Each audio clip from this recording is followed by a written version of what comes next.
pueblo sabe lo que implica la estigmatización es el pueblo judío.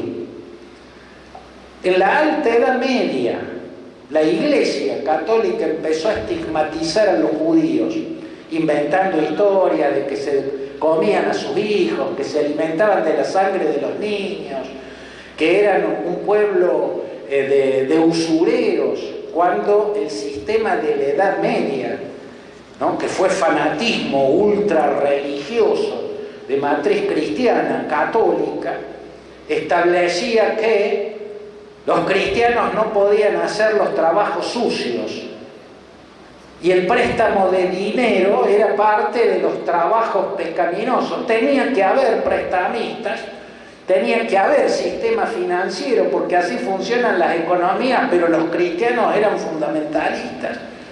Entonces, al pueblo deicida, al pueblo al que la Iglesia, hasta Juan Pablo II, calificó como deicida, recién Karol Wojtyła hizo sacar de los postulados de la Iglesia la acusación de pueblo deicida, que hasta el siglo XX pesó sobre los judíos.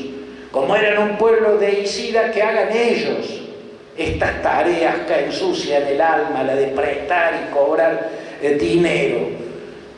Llevó casi 1000 años la estigmatización, y recién en el siglo XVIII, bajo el imperio de Catalina la Grande en Rusia, empezaron los pogromos, los asaltos a las aldeas de campesinos judíos, los ataques a los negocios de los judíos en las ciudades, echar a los judíos de donde estaban. Empezó en el siglo XVIII. Los pogromos se fueron expandiendo en Europa Central. En el mundo cristiano ya habían español, ya Isabel la Católica y Fernando de Aragón ya los habían expulsado tiempo atrás, cuando expulsaron también a los musulmanes de lo que hasta ahí había sido el Al-Andalus. Musulmanes y judíos convivían de una manera increíblemente armónica en aquella España, y fueron expulsados todos. Fíjense a lo que se llega con la estigmatización de un pueblo. Esa es la estrategia de Hamás.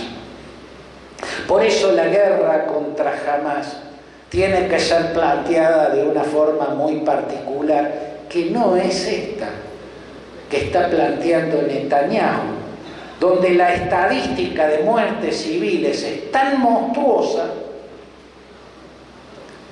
que está haciendo el trabajo de pegarle al cincel con que Hamás va tallando el estigma sobre la imagen mundial de Israel y del pueblo judío. Eso muestra el triunfo de esa política. Se ve en las universidades ocupadas por estudiantes que protestan en los Estados Unidos. Hay que tener cuidado con esa, porque si bien son una muestra de lo que implica llevar adelante una guerra que tiene como consecuencia, tal vez no deseada por el que tira las bombas, pero es la consecuencia, una cantidad inmensa de muertes civiles, entre las cuales hay una cantidad inmensa de niños que mueren. Si uno suma los niños que están muriendo, más los niños que están quedando huérfanos, más los niños que están perdiendo sus hermanitos, sus abuelos, sus amigos, sus hogares, porque la destrucción de la infraestructura civil es gigantesca, ve que la funcionalidad de la guerra tal cual está planteada es un triunfo de Hamás en la dimensión política, aunque termine perdiendo la guerra militar. Hamás es yihadista, ¿no? Ellos se suicidan en los ataques. No es un problema para Hamás que Yahya Sinwar, que es el jefe militar de Hamás, junto a Mohamed Taef, ahí en la franja de Gaza, vayan a morir bajo un ataque israelí. Esa es la ley. Pelean con eso incorporado en su nivel de fanatismo oscurantista, delirante y atroz, pero están convencidos de eso, como que están convencidos que el martirio de su pueblo, hacerlo carne de cañón, para este objetivo, que para ellos también es un objetivo divino, porque son ultra religiosos, entonces se sienten guiados por Alá, en lo que consideran una misión sagrada, la yihad, la guerra santa. Por estos días, además, y con esto voy redondeando, la verdad estoy perdiendo el tiempo, no sé si he hablado poco, mucho, si... Bueno, me da 2 minutos. Bueno, es como pedirme que sea mago para lo que me faltaba de... Pero voy a tratar de redondearlo.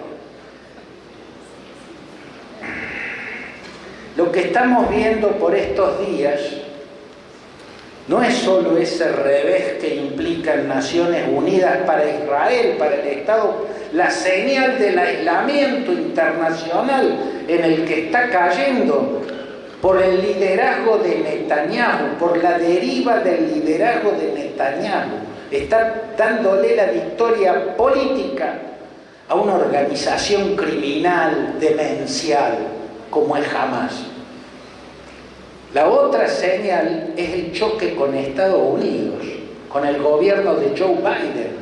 No tiene antecedentes que en la mitad de un conflicto un gobierno norteamericano congele el envío de armas a Israel.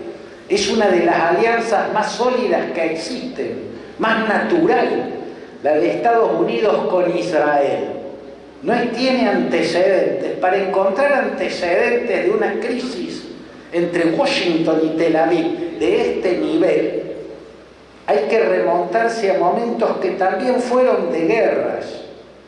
1956, por ejemplo, cuando el entonces gobernante, que era Ben Gurión, decidió que como Francia y Gran Bretaña entraron en guerra contra Egipto, porque el presidente egipcio Jamal Abdel Nasser había nacionalizado el canal de Suez, Ben Gurión dijo, bueno, vamos nosotros también, porque si el canal de Suez es nacionalizado, Nasser puede bloquear el puerto de Eilat, que es el puerto de Israel sobre el Mar Rojo. Entonces entró a la guerra. Pero hacía un par de años había empezado la Guerra Fría, y el entonces presidente norteamericano Eisenhower, con mucha lucidez, dijo, no, en el escenario mundial en el que hemos entrado, no pueden las potencias de Occidente y nuestros aliados en otros puntos del planeta hacer la guerra que se les antoja a ellos, no. Todo tiene que ser acordado, y la guerra contra Egipto no tiene sentido. Así que lo sacó de las pestañas los tres. Los más dolidos fueron de Gaulle, que era el presidente de Francia, Le Grandeur. No pudo soportar, se sintió humillado. Y Ben Gurión e Israel también. Pero salieron.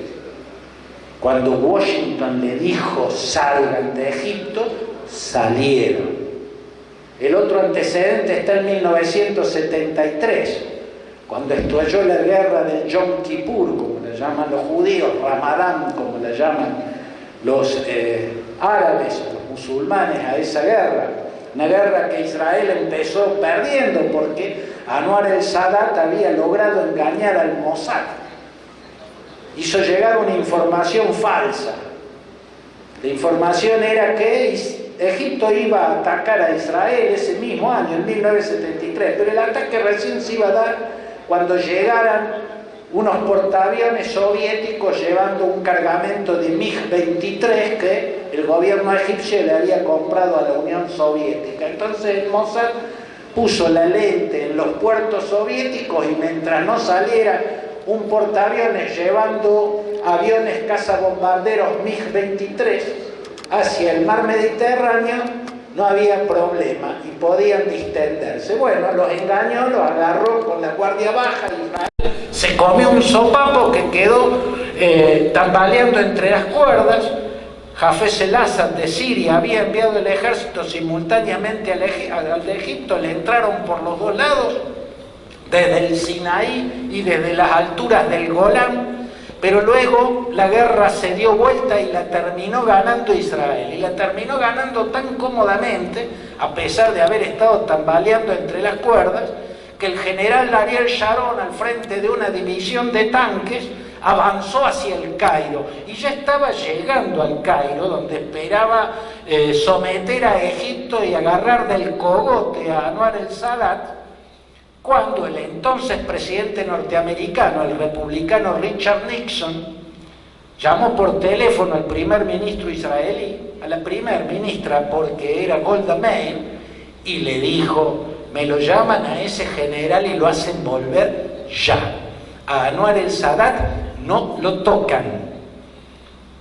Era difícil manejarlo a Sharon, mucho más difícil hacerlo volver de las puertas mismas del Cairo. Y sin embargo Sharon volvió, porque Golda Meir, aunque gruñó, aunque pataleó un poco, si Estados Unidos le decía vuelvan, volvió. Netanyahu no le está haciendo caso a Biden, y por eso se llegó a esta situación inédita.